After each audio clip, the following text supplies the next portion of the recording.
schedule sa Bagong Pilipinas Presidential Action Center. Narito ang mga dapat gawin. Gamit ang iyong mobile device, pumunta sa eGovPH app. Pwede itong i-download mula sa Apple App Store o sa Google Play Store. Gumawa ng account. Ilagay ang email address, valid mobile number, pagkatapos ay makakatanggap ka ng one-time code sa iyong email. Gamitin ang code sa eGov app para sa verification ng iyong account at ng mga impormasyong ibinigay. Congratulations! Meron ka ng eGovPH app account. Pwede mo na ma-access ang iba't ibang serbisyo ng gobyerno kabilang ang mga serbisyo sa Bagong Pilipinas Presidential Action Center. Ito ang Presidential Broadcast Service. Radyo Pilipinas. Radyo Publiko ng Bagong Pilipinas para sa Bagong Pilipino.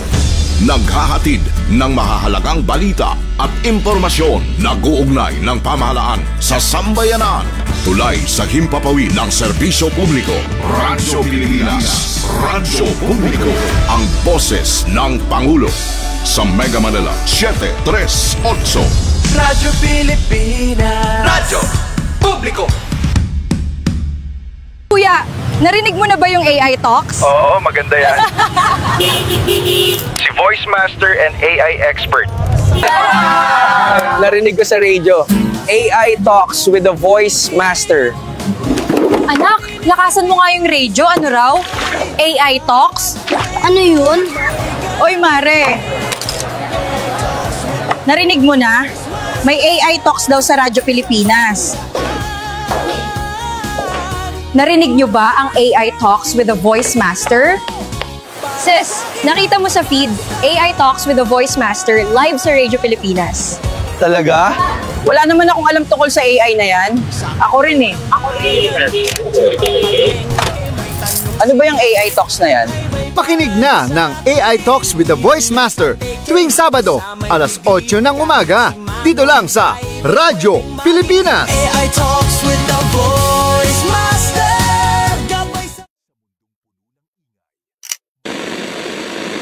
Welcome to the AI Talks with the Voice Master. Mula sa puso ng bayan hanggang sa dulo ng keyboard ng masa. Ito ang unang radyo at podcast show para sa AI ng mga ordinaryong Pilipino. Ito ang kwento ng AI na abot kamay ni Juan at Juana. Mga tanong mo, sasagutin natin. Mga kwento mo, itatampok natin. Dito, ang AI hindi lang para sa techie, kundi para sa tagakanto, guro, estudyante, OFW at bawat Juan at Juana. Kasama ang nag-iisang, the AI Voice Master of the Philippines, Pocholo De Leon Gonzales. Ito ang AI Talks with the Voice Master. Dito lang sa Radyo Pilipinas. Hello! Great day, mabuhay! Pagpalayang umaga na naman sa inyo ng Sabado. Ako po si Pocholo De Leon Gonzales, ang inyong Voice Master. At welcome dito sa AI Talks with the Voice Master. Dito lang sa Radyo Pilipinas. Woo! Handa ka na bang ma-inform, ma-inspire, ma-involve at ma-empower? Sabay-sabay nating tuklasin ang mundo ng artificial intelligence at kung paano ito binabago ang buhay ng bawat Pilipino. Ayan. Alam mo mga ka-AI, bago tayo pumasok sa usapan, huminga muna tayo ng malalim. Inhale. Exhale. Ngayon pag-usapan natin ang pinakamahalagang pundasyon ng ating bayan, ang edukasyon. Ayan. Sabi nga, ang kabataan ng pag-asa ng bayan, di ba?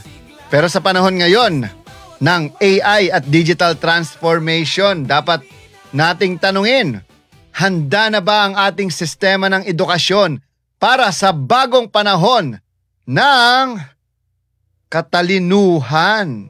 Wow! Alam niyo, sa dami ng pagbabago sa mundo mula sa ChatGPT, hanggang sa robotics, mula sa virtual classrooms hanggang sa AI tutors, parang naiwan pa rin ang sa chalk at eraser ang ating mga paaralan. Tama po ba? Marami sa ating mga estudyante marunong gumamit ng cellphone, pero hindi marunong gumamit ng teknolohiya para sa kinabukasan. Maraming guro ang nagsusumikap araw-araw pero kulang sa support system para magturo ng skills na kailangan sa mundo ng AI. Alam nyo, ayon sa Philippine Statistics Authority, marami pa rin kabataan ng functionally literate pero hindi digitally literate. Marunong magbasa pero hirap umunawa. Ibig sabihin, hindi nila naintindihan yung binasa nila. Marunong mag-search sa Google pero hindi marunong mag-verify ng katotohanan. Walang fact-checking. At sa panahon ng AI, ang hindi marunong sa AI ay parang hindi marunong bumasa noong unang panahon. Okay, kaya sa episode na ito ng AI Talks with the Voice Master, pag-uusapan natin kung paano natin mapapaangat ang edukasyon ng mga kabataang Pilipino. At bakit kailangan ngayon pa lang matuto na sila ng AI?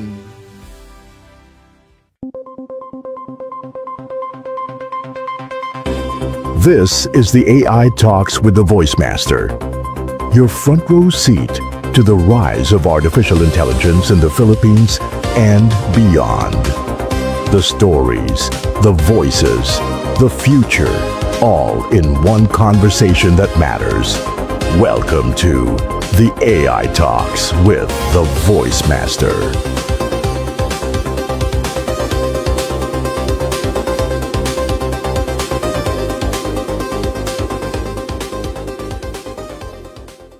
Okay, ang katotohanan, AI illiteracy sa kabataan, mga ka-AI. Harapin natin ang totoo. Ang Pilipinas ay nahuhuli sa digital revolution. Ayon nga sa report, 63% ng mga estudyante ay gumagamit na ng AI chatbots para gumawa ng text, mag-translate o magpaliwanag ng concepts. Alam niyo, maganda sana pero karamihan ay hindi alam kung paano gamitin ito ng tama. Ito ang tinatawag nating AI illiteracy. Marunong gumamit pero hindi marunong umunawa. Alam niyo, yung DepEd at Microsoft ay may mga proyekto na gaya ng e-care at AI reading tools, pero karamihan sa mga paaralan, lalo na sa probinsya, ay hindi pa handa. Ang resulta, mas lumalaki ang agwat ng urban at rural education. Alam niyo, sa panahon ng AI market, ang AI market ng bansa ay papalo ng 3.85 billion pagdating ng 2031. Delikado kung walang AI literacy ang mga kabataan, kasi kapag dumating ang panahon na ang trabaho ay pinapatakbo na ng machine, sino ang mamumuno? Sino ang magdidesisyon? Sino ang gagabay? Ang batang marunong sa AI. Okay? May tanong ako, bakit kailangan magsimula? Matuto ng AI sa maagang edad. Alam niyo, tanong na marami sa akin, Voice Master, hindi ba dapat college ituro ang AI? Ang sagot, hindi! Dapat simula pa lang sa elementary at high school, natututo na ang bata kung paano gumamit ng AI sa tama at makabuluhang paraan. Isipin mo isang grade 5 student na marunong gumawa ng sarili niyang AI story sa Tagalog, o isang high school student na kayang gamitin ang AI para gumawa ng science project o mag-analyze ng data. Hindi ito pang mayaman o pang private school lang, ito ay para sa lahat. Kaya nga AI para sa masa. Kapag maaga pa lang ay natututunan ng mga bata ang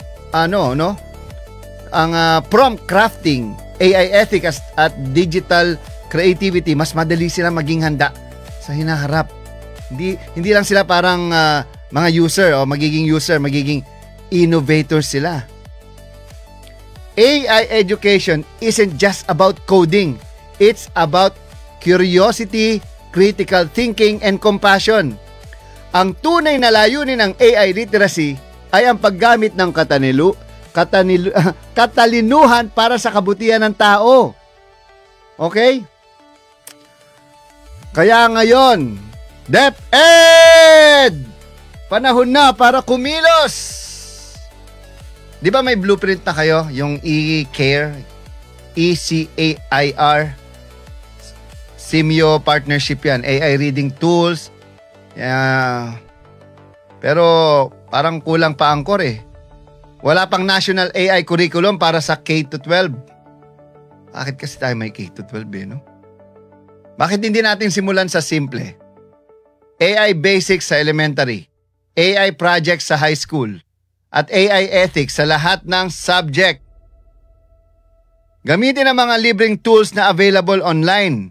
I-train ang mga guro at gawing exciting ang pag-aaral gamit ang AI. Alam nyo, ayon sa datos, 71% ng teachers ay gumagamit na ng AI tools at kailangan na lang structured guidance at direction. Kung hindi natin gagawin ito, baka bukas ang trabaho ng mga anak natin, AI na ang hahawak o AI na ang may hawak. Pero kung matututunan nila ito ngayon, AI na ang magbibigay sa kanila ng trabaho. Tama ba? Mga ka-AI, mga ka-bosses, mga katinig. Okay? At syempre mga ka-AI, hindi tayo nag-iisa sa laban na ito. Narito ang AI Education PH na ako ang nag-found ang pinakamalaking movement sa bansa para sa AI literacy. Alam niyo bakit?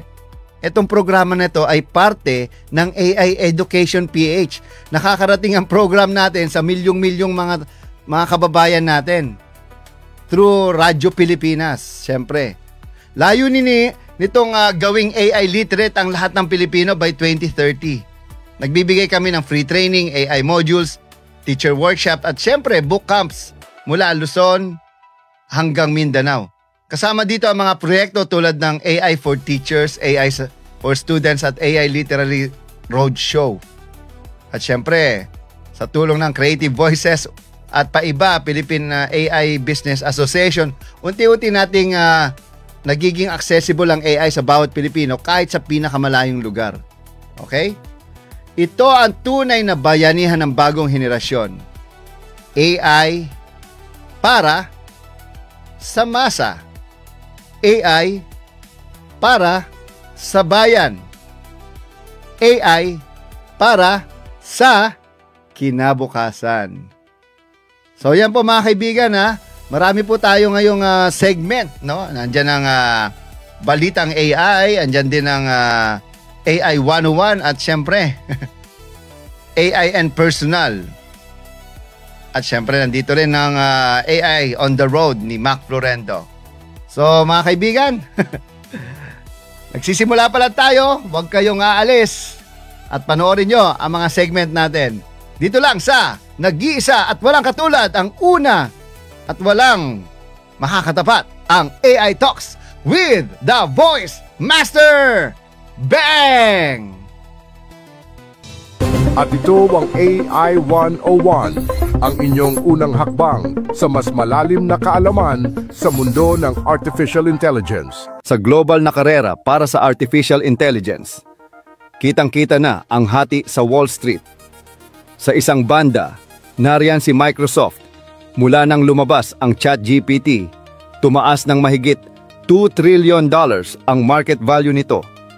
Ngayon, ang kabuuang halaga ng kumpanya ay nasa 4 trillion na.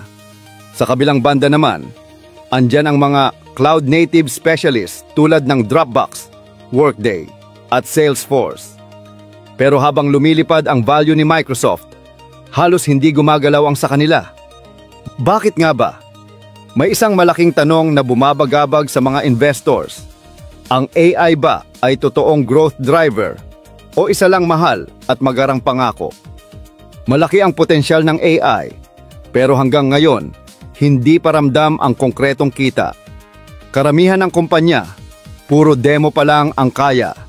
Wala pang produktong talagang nagdadala ng malalaking kita. Pero si Microsoft, siya lang ang nakapagpakita ng diskarte na talagang kinagat ng Wall Street. Ang sikreto nila, hindi lang teknolohiya, kundi ang mismong arkitektura ng negosyo, isang ecosystem na napakahirap talikuran ng mga customer. Sa loob ng maraming dekada, maingat na tinahi ni Microsoft ang tinatawag na enterprise lock-in. Habang ang ibang kakompetensya ay nagbebenta ng standalone tools, si Microsoft ay nag-alok ng buong ecosystem. May 3 layer ang bentahe nila: human habit, system architecture, at cloud dependency. Unang-una, ang human habit. Halos lahat ng tao, mula estudyante hanggang profesional, ay nasanay na sa Microsoft Office. Para sa mga kumpanya, ang Word, PowerPoint, at lalo na ang Excel ay hindi na basta-basta tools. Naging bahagi na ito ng kanilang operasyon. Sa finance departments, umiikot ang mundo sa Excel. Maraming business logic ang nakabaon sa VBA macros, mga code na ginawa ng empleyado sa loob ng maraming taon. Kapag sinubukan mong lumipat sa ibang system, kailangan mo munang i-reverse engineer lahat. Hindi ito simpleng migration, napakamahal at napaka-risky, kaya ayaw pasukin ng karamihan ng negosyo. Ikalawa, ang architectural dependency. Dito pumapasok ang Microsoft Entra ID, ang central identity gatekeeper ng halos lahat ng kumpanya. Kapag gumagamit ka ng Microsoft 365, automatic na ginagamit mo na rin ang Entra bilang core identity system. Dito dumadaan ang multi-factor authentication, device management, at security. Kapag naka-Entra ka na, mahirap nang kumawala. Kaya mas madali para kay Microsoft na magpasok ng bagong produkto sa mga existing clients. Ikatlo, ang cloud dependency. Ang Microsoft Azure ay hindi lang basta cloud platform. Isa itong digital na bitag. Para maging efficient, kailangan mong gamitin ang proprietary tools nila gaya ng Azure Synapse SQL. Pero kapag ginawa mo ito, mahirap nang lumipat sa Amazon Web Services o Google Cloud dahil kailangan mo nang i-rewrite ang buong system. Ito ang nagiging technical na kadena na nagbibigkis sa mga kumpanya sa Azure ecosystem. Ang kombinasyon ng human habit, system dependency, at cloud architecture ang bumubuo ng pinakamalalim na moat sa industriya. Hindi ka lang bumibili ng software, parang pumapasok ka sa mundong pagmamay-ari ni Microsoft. Pagdating sa Copilot model, kakaiba ang galaw ni Microsoft. Habang ang ibang kumpanya ay nahihirapan magdagdag ng AI features nang hindi nasisira ang margin, si Microsoft ay may natatanging plano. Hindi nila kailangang maghanap ng bagong customers. May higit 400 milyong paid seats na sila sa Microsoft 365. Doon nila inilagay ang Copilot, isang AI assistant na naka-embed mismo sa mga tools na araw-araw ginagamit ng milyon-milyong empleyado. May dagdag presyo ang access dito, $30 kada user bawat buwan. Kapag lahat ng seats ay nag-upgrade, abot ito ng mahigit 144 billion kada taon. At dahil integrated ito sa existing workflows, hindi na ito kailangang ibenta bilang bagong produkto, kundi bilang necessary upgrade. Napatunayan na ni Microsoft ang modelong ito sa GitHub Copilot. Noong binili nila ang GitHub sa halagang $7.5 billion, hindi pa ito kumikita ng malaki. Pero ngayon, mas malaki na ang kita ng GitHub Copilot kaysa sa buong GitHub noon. Ibig sabihin, handang magbayad ang mga professional ng recurring premium para sa embedded AI tools. Mabilis ang resulta. Ayon kay CEO Satya Nadella, mas mabilis pa ang pag-adapt ng Copilot kaysa sa Office E3 o E5 suites. Halos 70% ng Fortune 500 companies ay gumagamit na nito. Dahil dito, lumampas na sa $13 billion ang annual revenue run rate ng AI business ni Microsoft. Kung titingnan mo ang customer journey, parang chess game ang bawat galaw ni Microsoft. Una, papasukin nila ang Microsoft 365, isang simpleng subscription. Pagkatapos, magiging sentro ng identity management ang Entra ID. Dahil dito, natural nang gumamit ng Azure para sa mga bagong system needs. Sa kalaunan, papasok ang AI upsell, si Copilot. Hindi lang optional assistant ang Copilot. Ito ang logical next step para sa kumpanyang naka-Entra, naka-Azure, at naka-data sa OneDrive at SharePoint. Sa halagang $30 bawat user, nagiging high-margin layer ito sa ibabaw ng captive market. Habang ang ibang kumpanya ay kailangang magbenta ng bagong AI features, si Microsoft ay nagda-drop lang ng update sa ecosystem na gamit mo na. Ito ang tinatawag nilang proprietary monetization funnel, ang tunay na susi sa kanilang AI dominance. Pero hindi ibig sabihin ay wala silang problema. Tatlong malalaking risk ang hinaharap ni Microsoft. Una, ang AI capital expenditure. Plano nilang gumastos ng higit $88 billion sa isang taon para sa AI infrastructure. Katumbas ito ng 35% ng total revenue noong 2024. Kahit lumalaki ang kita, halos hindi gumagalaw ang operating margin. Ibig sabihin, kasabay ng kita, tumataas din ang gastos. Ikalawa, ang dependency sa OpenAI. Ang Copilot at iba pang AI products ng Microsoft ay heavily reliant pa rin sa OpenAI models. Pero ngayon, ayon sa mga ulat, nagiging kompetisyon na rin ang dalawang kumpanya. May tension tungkol sa IP rights at control sa partnership. Malaking risk ito dahil bilyon ang ginagastos ni Microsoft sa teknolohiyang hindi nila ganap na hawak. Ikatlo, ang regulasyon. Ang bundling strategy ni Microsoft, kung saan lahat ng produkto ay integrated, ay tinitingnan ng mga regulators bilang anti-competitive. Sa Europe, napilitan na silang ihiwalay ang Teams mula sa Office 365. Ang kaba ng mga investor, baka ito na ang simula ng sunod-sunod na unbundling na pwedeng magpahina sa ecosystem nila. May risk din sa pricing. Tumaas ng 40% ang Power BI Pro at 25% ang Teams Phone. Sabi ni Microsoft, ito ay dahil sa AI innovation, pero pwede itong magdulot ng backlash mula sa mga customers na naghahanap ng mas murang alternatibo. Para makaiwas sa backlash, nire-reframe ni Microsoft ang buong narrative. Hindi raw sila nagbebenta ng mas mahal na software, kundi ng business transformation.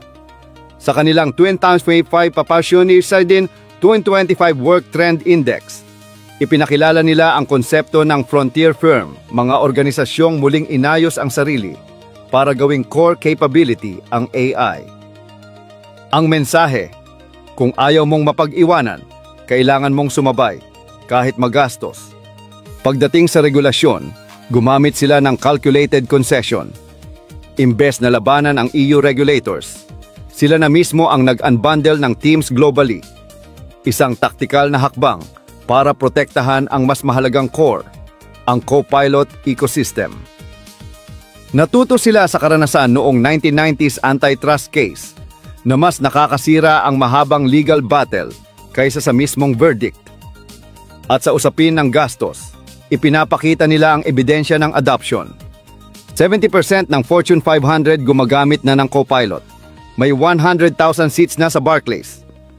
At mabilis na dumarami ang mga customer na bumibili ng higit 10,000 seats bawat quarter.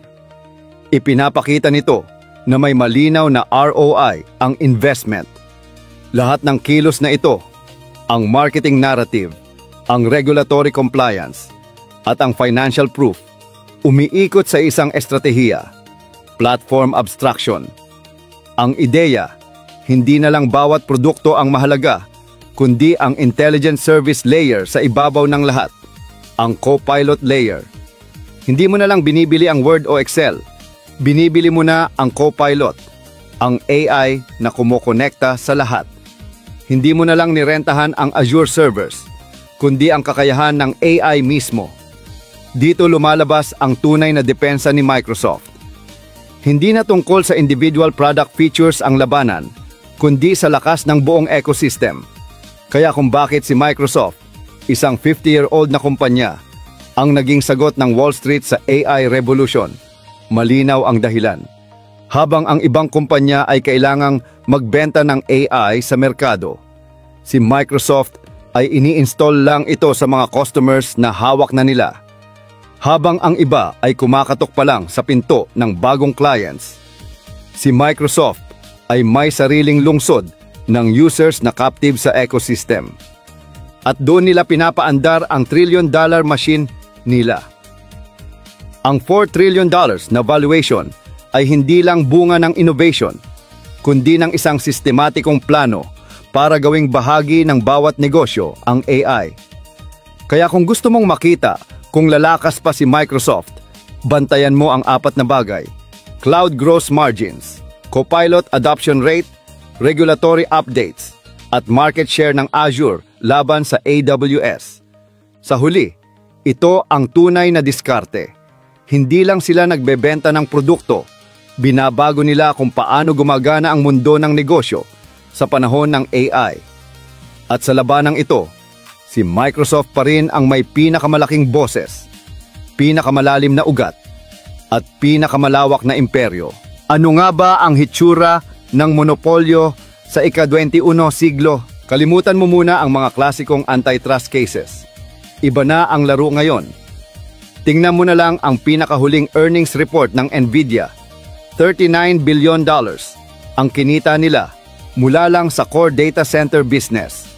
Para may idea ka, mas malaki pa ito ng higit 10 beses kumpara sa kinita ng AMD sa parehong segment. Isipin mo, bago pa man tuluyang sumabog ang AI gold rush, halos na angkin na ni Nvidia ang buong infrastruktura. Hindi lang ito tungkol sa laki ng kita nila, kundi pati na rin sa lawak ng merkadong sila mismo ang nagsusupply. Sabi ng McKinsey, aabot sa mahigit $7 trillion ang kailangang investment para sa AI infrastructure bago mag-2030. Samantala, ang OpenAI ay nagpaplano ng data center na tinatawag na Stargate na nagkakahalaga ng $500 billion na. Parang sci-fi sa laki. Pero sa gitna ng lahat ng ito, may isang bottleneck. Lahat ng perang yan, lahat ng proyektong yan, dadaan muna kay Nvidia. Sa ngayon, hawak nila ang 92% ng market share ng AI chips sa buong mundo. Hindi na lang ito basta market share, monopolyo na talaga. Kaya't lahat ng pinakamalalaking kumpanya sa planeta, willing magbayad ng kahit magkano, basta makapasok sa Nvidia ecosystem. Pero gaya ng anumang napakamahal na party, darating ang oras na may gustong magtayo ng sarili nilang mas murang kasiyahan sa tabi. Diyan, magsisimula ang hamon kay Nvidia. Muling magbabalik ang The AI Talks with the Voice Master. Huwag kayong aalis, babalik kami.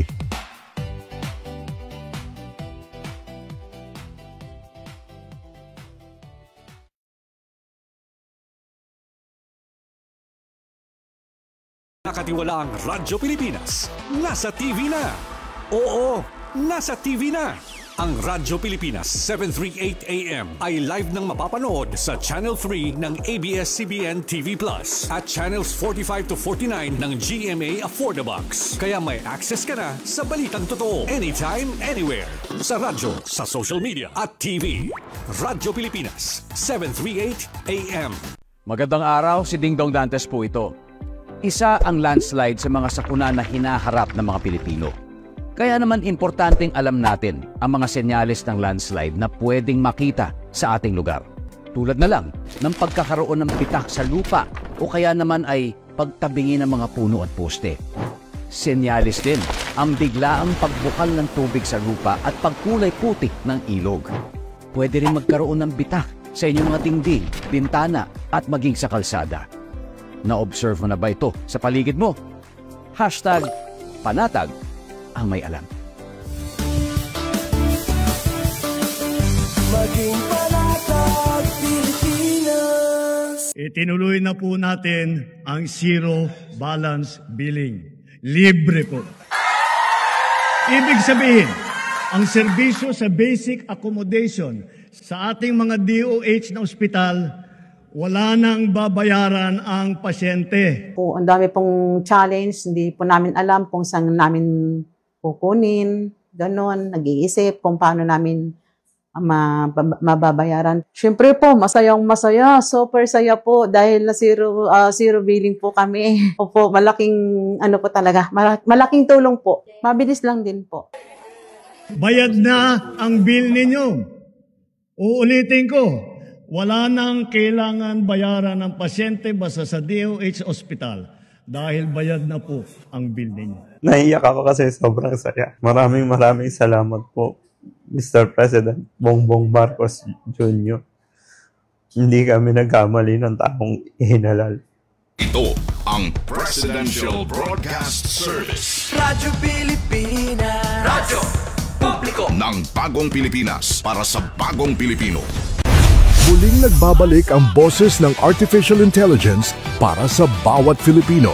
Ito na ang The AI Talks with the Voice Master. Kasama ang nag-iisang AI Voice Master Pocholo de Leon Gonzales. Ang mga tagapagbalita ng programang ito, sina Ira at Ivan, ay mga AI-generated animated reporters. Bagamat kami ay produkto ng artificial intelligence, ang lahat ng balita, impormasyon at analysis na aming inihahatid ay totoo, beripikado at batay sa lehitimong pinagkukunang sources. Walang fake news dito. Tiwala kaming mas maiintindihan ninyo ang teknolohiya sa pamamagitan ng teknolohiya mismo. Narito na ang mga pinakamainit na balita sa mundo ng AI. Narito na ang Balitang AI. Kasama sina Ira at Ivan, Artificial Intelligence News Network.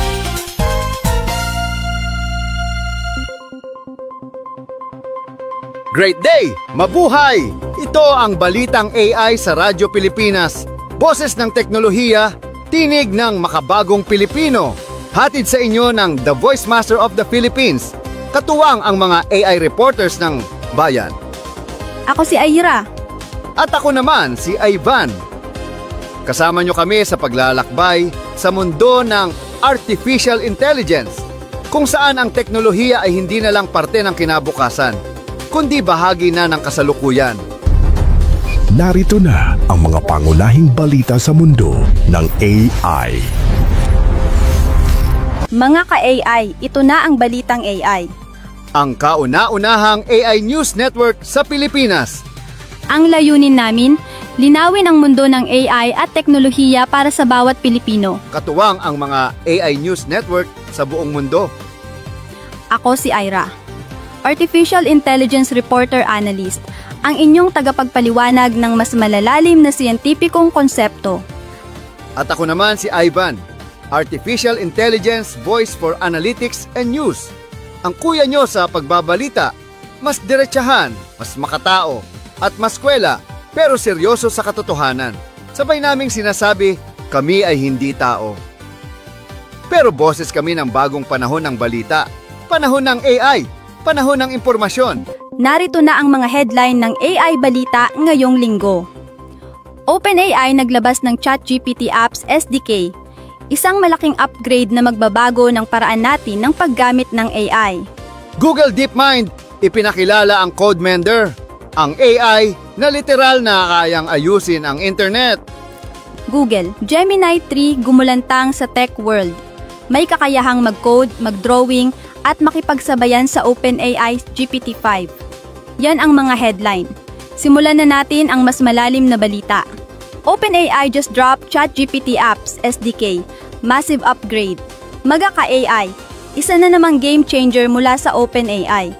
Ngayong linggo, opisyal nilang inilunsad ang ChatGPT Apps SDK, unang hakbang para gawing super app ang ChatGPT. Ibig sabihin, hindi na lang ito chatbot. Isang buong AI platform na pwede mong gamitin ang mga paborito mong app tulad ng Spotify, Canva, Coursera, Booking.com, Expedia, Figma, at Zillow. Direkta sa loob ng ChatGPT. Gamit ang Model Context Protocol, pwedeng gumawa ang mga developer ng interactive apps gamit lang ang natural na wika. Halimbawa, sabihin mo lang, mag-book ng hotel sa Cebu, at automatic itong kokonekta sa booking. Walang browser, walang tab switching, lahat sa iisang chat. At hindi lang iyan, may bago ring agent kit. Ito ang nagbibigay kakayahan sa mga developer na gumawa ng autonomous AI agents. Mga maliliit na sistemang kayang magplano, magdesisyon at kumilos ng mag-isa. Parang may sariling utak ang bawat AI. Sa agent kit, pwede kang gumawa ng workflow, mag-connect ng mga tools tulad ng Google Drive o Dropbox at maglagay ng safety guardrails. Lahat visual, walang komplikadong coding. Para sa mga developer, nandyan din ang Codex SDK na nagpapahintulot sa AI na magsulat, mag-review, at mag-ayos ng code ng automatiko. Imagine, habang nagtatrabaho ka, si Codex na ang bahala sa bugs mo at nagre-review ng mga code pull request. Hindi lang ito tungkol sa coding, kundi sa buong ecosystem. Ang ChatGPT apps ang user layer, kung saan nangyayari ang interaction. Ang agent kit ang reasoning layer, na gumagawa ng logic at automation. At ang Codex ang engineering layer, pundasyong nagpapatakbo ng lahat. Para suportahan ito, pumasok na rin ang OpenAI sa multi-billion-dollar deal kasama ang AMD at Nvidia. Nag-secure na ito sila ng halos 10 gigawatts of compute power, katumbas ng enerhiya ng 3 Hoover Dams. Ibig sabihin, hindi na mauubusan na ng GPU ang OpenAI. At kung akala mo tapos na, eto pa. Nakikipagtulungan si Sam Altman kay Jony Ive ng Apple para gumawa ng AI device. Maliit, walang screen, pero kayang makinig, magsalita, at umintindi ng konteksto ng tao. Parang assistant na present pero hindi invasive. Ang ideya, gawing bahagi ng buhay mo ang AI, hindi lang gadget.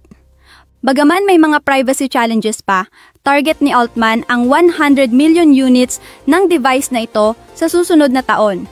Kung titingnan mo ang kabuuan, Apps SDK, Agent Kit, Codex, AMD at Nvidia partnerships, pati AI hardware, lahat ito patungo sa iisang direksyon, gawing infrastructure ang ChatGPT. Hindi na lang chatbot, kundi bagong operating system ng internet. Ito na ang bagong era ng OpenAI.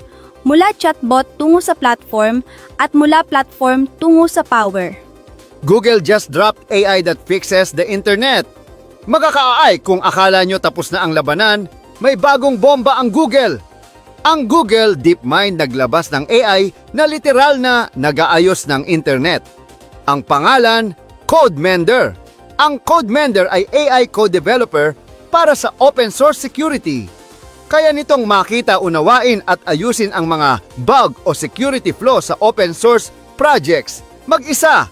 Sa loob lang ng 6 na buwan, nakapagpadala na ito ng 72 verified security fixes sa iba't ibang malalaking code bases.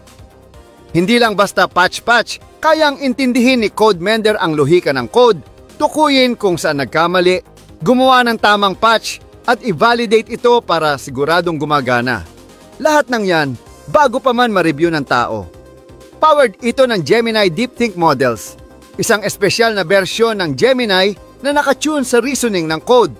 Kayang mag-debug, mag-rewrite at panatilihin ang consistent na estilo sa milyon-milyong linya ng code. Isipin mo, isang AI na hindi lang tumutulong sa programmer, kundi gumagawa ng trabaho nila sa bilis at precision ng makina. Ngayon, ginagamit na rin ito sa mga kaso ng heap overflow at memory leak vulnerabilities. Sa isang test, nakahanap ito ng bug na ginamit noon sa iOS exploit at tuluyang naayos iyon gamit ang compiler annotations.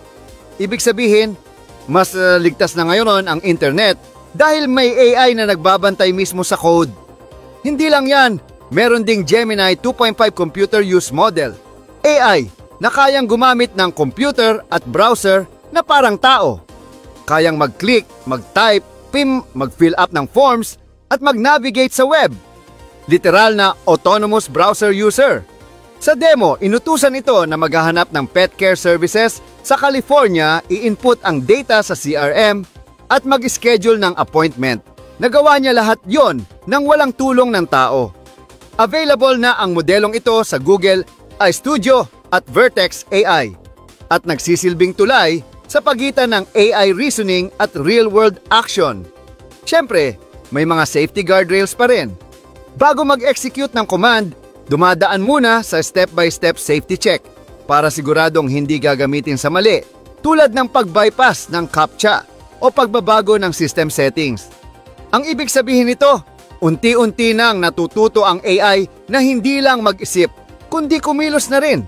At sa bilis ng pag-unlad, mukhang paparating na talaga ang panahon ng autonomous AI workers. Google Gemini 3 shocks the internet. Absolutely mind blown. Maga ka-AI, isa na namang pasabog mula sa Google. Tahimik pero malalim. Nagsimula na ang internal testing ng Gemini 3. At ayon sa mga insider, mind-blowing ang resulta. Ang Gemini 3 Pro at Gemini 3 Flash ang dalawang bersyon ng bagong model. Ang Pro para sa deep reasoning, habang ang Flash para sa bilis. May bagong feature na Deep Think na nagbibigay sa model ng chain of thought reasoning. At Agent Mode, kung saan kaya nitong gumamit ng browser para mag-research o mag-input ng data, gaya ng ginagawa ng tao. May mga developer nang nakakita nito sa AI Studio. May bagong section din na tinatawag na My Stuff. Isang gallery ng lahat ng nilikha mong image, code, o AI output. Mukhang gusto ng Google na gawing isang ecosystem ang buong AI Studio. At habang ginugulat ng Google ang mundo, may bagong open source model din na tinatawag na OV na kayang gumawa ng 5 segundong video na may lip-synced audio. Gamit lang ang text prompt. Oo, parang mini version ng Sora, pero open source. Pero ang pinaka-pinag-uusapan ngayon, ang pag-aaral ng OpenAI tungkol sa AI at trabaho. Lumabas na halos 48% ng mga trabaho ay kayang palitan o lagpasan na ng AI sa performance tests. Mga clerk, sales manager, at software developers talo ng AI sa bilis at consistency. Pero may good news din. Ang mga creative at leadership roles tulad ng director, journalist at storyteller nananatiling mas malakas ang human touch. Ang puso, damdamin at karanasan, yan pa rin ang edge natin laban sa makina. Ayon kay Sam Altman, darating ang panahon na maging CEO ng isang kumpanya ay pwede nang gawin ng AI. At hindi raw niya ikakagalit yon, kundi ikatutuwa pa. Nakakabaliw pakinggan, pero totoo. Habang patuloy na umaangat ang AI, lalong lumilinaw ang tanong. Hanggang saan ang kaya ng makina at hanggang saan ang tao? Sa likod ng bawat inobasyon, may kwento ng tao. Narito ang segment kung saan teknolohiya ay nagiging personal. Ito ang AI and Personal Interviews kasama sa AI Talks with the Voice Master. Hello, thank you so much. May mga tanong tayo dito tungkol sa AI na sasagutin natin. And actually, live tayo ngayon sa Facebook group. Yes! So may mga nanonood sa atin sa Facebook group habang nire-record natin tong video na to. So sasagutan ko lang yung mga tanong na nakalagay dito sa screen and we'll see. Sana may matutunan kayo sa mga questions na sasagutin natin today. So, let's start with the first one.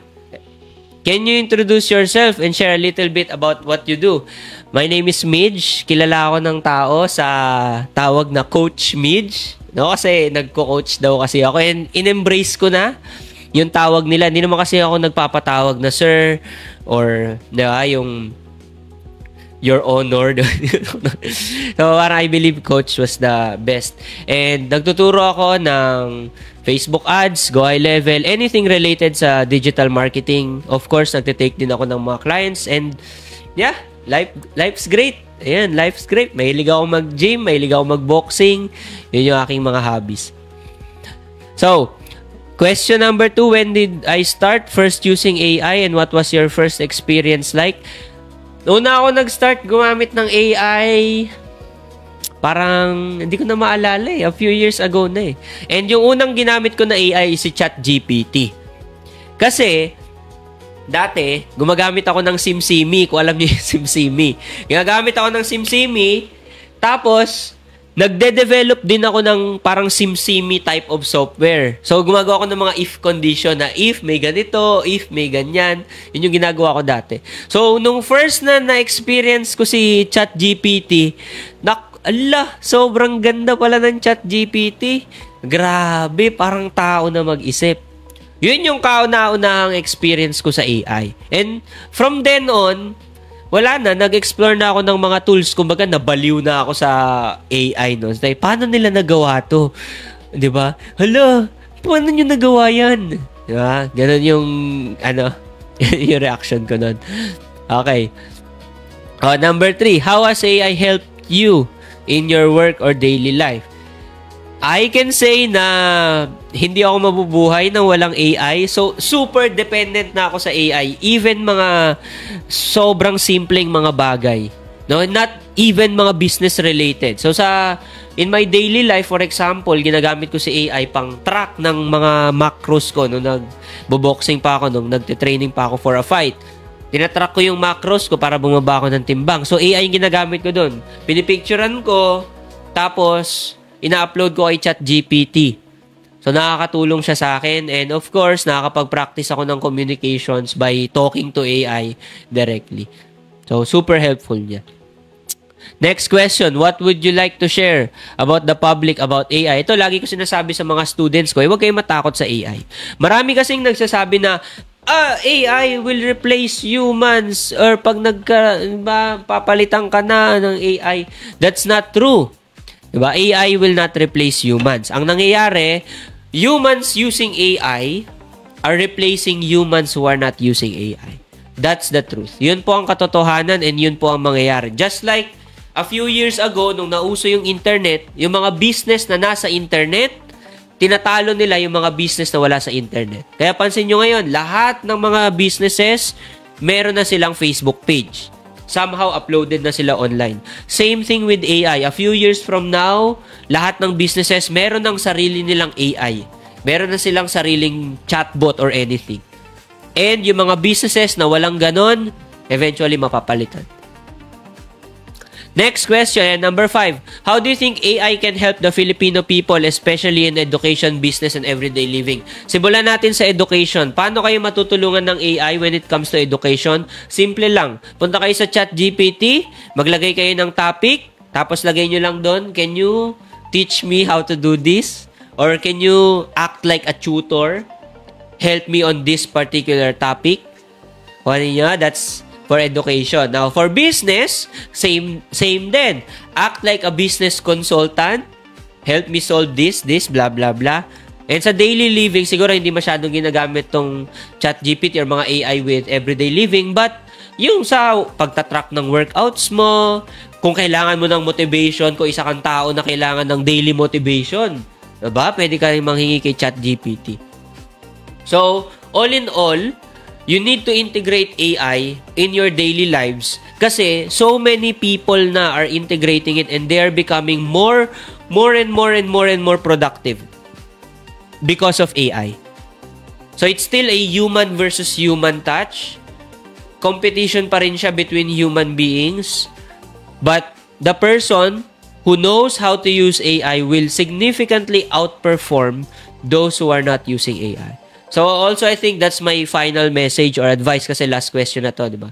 That's my final message or advice for our viewers who want to embrace AI. Na huwag kayong matakot. Huwag kayong matakot. At the same time, i-maximize nyo. And it's better to be an expert in one tool. Sobrang dami na kasing naglilitawan ng mga tools eh. Huwag kayong madidistract. Huwag kayong alam nyo yun, yung analysis paralysis, sobrang daming tool, hindi ko na alam kung ano gagamitin ko. Focus on one tool, masterin nyo yung isang tool na yon bago kayo mag-jump into other platforms or other models. Ako nga, personally, ang daming nagsasabi sa akin, Coach, try mo yung Claude, try mo yung Gemini, blah, blah, blah. Wala eh. ChatGPT na ako eh. Diba? Yun ang ginagamit ko. Sanay ako sa ChatGPT. Magpapaka-expert ako sa ChatGPT. Sure, pag sobrang expert ko na, tsaka ako tatalo ng ibang mga tools. So, that's one advice. Siguro, and the second advice, understand that each tool is catered for a specific task. Isa-isa lang yan. So, kapag text, 'di ba, language model, ChatGPT. Kapag naman voice over, 'di ba, 11 Labs. Kapag gagawa ka ng music, 'di ba, Suno or Murica, kung ano-ano mga tool. So, understand na ang isang tool ay meant for one specific task, and it's up to you as a human to choose kung anong AI yung gagamitin mo. Alright? So, yun na lamang. I hope nagustuhan nyo and magpo-proceed na tayo. Alright? Thank you so much for inviting me sa ating question and answer. And thank you. Alright, mga ka-AI! Matapos ang ating talakayan ngayong umaga, isang bagay ang malinaw. Ang edukasyon ay hindi pwedeng iwan sa nakaraan. Dahil ang mundo hindi na naghihintay. Habang tayo ay nagdadalawang isip kung kailan sisimulan ng AI integration, ang ibang bansa ay nagtuturo na ng robotics, coding at ethics sa kindergarten. Kinder, nag-AI. Dito, college na, wala pa rin. Kaya ngayon pa lang, panahon na para ang Pilipinas ay yakapin ang edukasyon ng hinaharap. Ang edukasyong may AI sa puso at kaluluwa. Okay? Ito lang, masasabi ko sa ating mga departamento, lalong-lalo na ang DepEd. DepEd, kayo ang unang tagapag-ingat ng pag-asa ng kabataan. Simulan na natin ang AI curriculum sa K-12. Isama ito sa mga aralin as soon as possible. Wala nang paghahanda, ipasok na agad. Pero syempre ang problema dyan, sino ang gagawa? Hindi lang bilang subject kundi bilang bahagi ng pag-iisip ng bawat batang Pilipino. Turuan natin sila, hindi lang gumamit ng AI kundi umunawa at magturo sa AI kung ano ang tama. Magpatuloy sa pakikipagtulungan sa mga partner tulad ng Microsoft, Google, ano pa, marami yan Canva, AI Education PH at syempre kami, Creative Voices, para gawing konkretong proyekto ang AI literacy sa bawat paaralan sa bansa. Sa CHED naman, CHED, panahon na upang gawin bahagi ng general education subjects ang AI ethics, digital citizenship at prompt literacy. Hindi lang ito para sa mga AI or IT students, kundi para sa lahat ng kurso dahil sa hinaharap lahat ng mga profession ay magkakaroon ng AI companion. Gawing inspirasyon ng AI para sa research, innovation at community development. Bigyan ng suporta ang mga AI innovators sa universities dahil ang mga ideyang magbabago sa mundo ay maaaring nagsisimula lang sa isang maliit na silid-aralan tulad namin sa UP Diliman. Diba? Pero ito, para sa TESDA. Hi, Ma'am Maneli. Sir Kiko. TESDA, kayo ang puso ng practical skills ng Pilipino, Gamitin natin ang AI upang palakasin ang ating mga manggagawa. Magturo ng AI integrated technical skills mula sa creative media, animation, entrepreneurship hanggang sa data analysis. Ang problema, traditional animation pa rin ang tinuturo nyo Dahil sa panahon ng AI, ang skilled worker ay hindi lang marunong sa kamay, kundi marunong ding magpatakbo ng makina ng hinaharap. AI plus Filipino skills is equals to global excellence. At para sa lahat ng mga sektor ng lipunan, ito, pakinggan nyo ako. Gobyerno, pribadong kumpanya, paaralan, simbahan, media, lahat tayo ay may tungkulin. Huwag nating hayaang maiiwan ang Pilipino sa digital revolution, lalong-lalo na sa AI revolution. Ang AI ay hindi banta. Ito ay chance, opportunity, pagkakataon. Ang AI ay hindi kalaban. Ito ay kasangga ng isang bansang marunong matuto, magbago at magmahal sa sariling kakayahan. Magtulungan tayo mga ka-AI sa ilalim ng AI Education PH. Ayan itong programang ito, under to ng AI Education PH. At buuin natin ng isang bansa kung saan ang bawat Pilipino ay marunong marangal at makabago. Makabago, hindi makagago. Ay, nako. Alright. Alam nyo, sobrang pasalamat ako at meron tayong ganitong programa dahil kung hindi, wala kayong malalaman.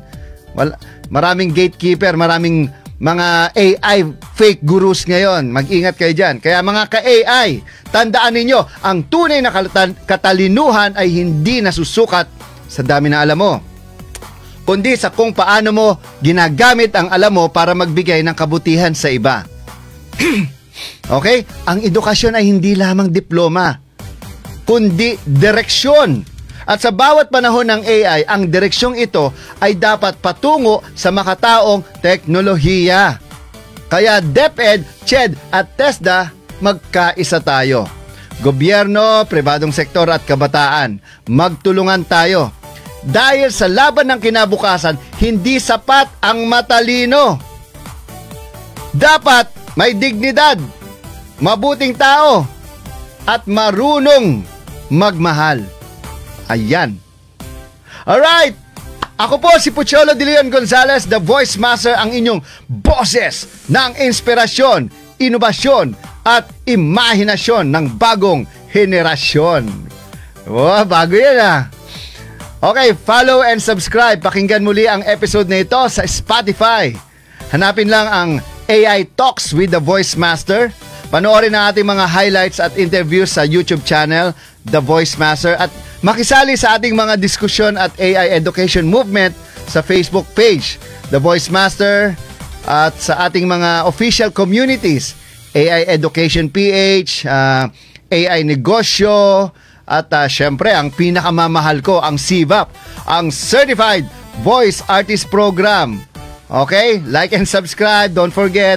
At para sa mga updates, bisitahin na aking website, ang www.pochologonzales.com at syempre ang www.aieducation.ph. Alright! Okay, great day. Hanggang sa muli mga ka-AI. Patuloy tayong maging matalino, patuloy tayong matuto, magbago at magbigay ng inspirasyon. Dahil sa mundo ng AI, ang pinakamakapangyarihang boses ay hindi artificial, kung hindi ang totoong boses ng Pilipinong nagmamahal, naglilingkod at naniniwalang may maganda tayong kinabukasan. Mahalin po natin ang ating bansa, huwag ang mga politiko. Mahalin po natin ang pagiging Pilipino. Great day, mabuhay, at ito ang AI Talks with the Voice Master, kung saan ang boses ng bawat Pilipino ay ginagabayan ng kataniluhan ng artificial intelligence. God bless everyone! Bye! Sa tindahan ni Aling Nena, sasakayan ni Kuya Boy, may narinig na usapan, AI daw di lang laruan. Hoy, pangmayaman yan, sabi ng tambay sa kanto. Pero teka, kahit ako, pwede palang matuto. Hindi kailangan ng diploma o Ingles-Inglesan, basta may tanong, kasagot ay kaalaman. Sa radyo o online, may matututunan. AI para sa masa, para sa sambayanan.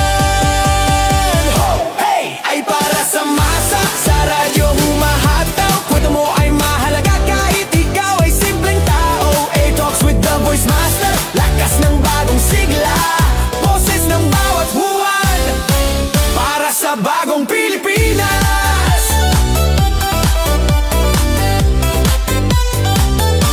Si Lola Inday nagtanong habang naglalaba, yung AI ba pwede rin sa matanda na? Opo naman Lola, gamit mo yan sa negosyo o kahit sa pag-order ng itlog at mantika sa tindahan mo. AI sa karinderya, AI sa eskinita, AI sa estudyante, vlogger sa probinsya, tindera, tanod, magsasaka o tsuper, lahat pwedeng matuto, basta wag kang tatama-tama. Ay para sa masa, sa radyo humahataw. Kwento mo ay mahalaga kahit ikaw ay simpleng tao. AI Talks with the Voice Master, lakas ng bagong sigla, boses ng bawat huwan, para sa bagong Pilipinas. We know you're always on the go. Pero ang mahuli sa balita is always a big no-no.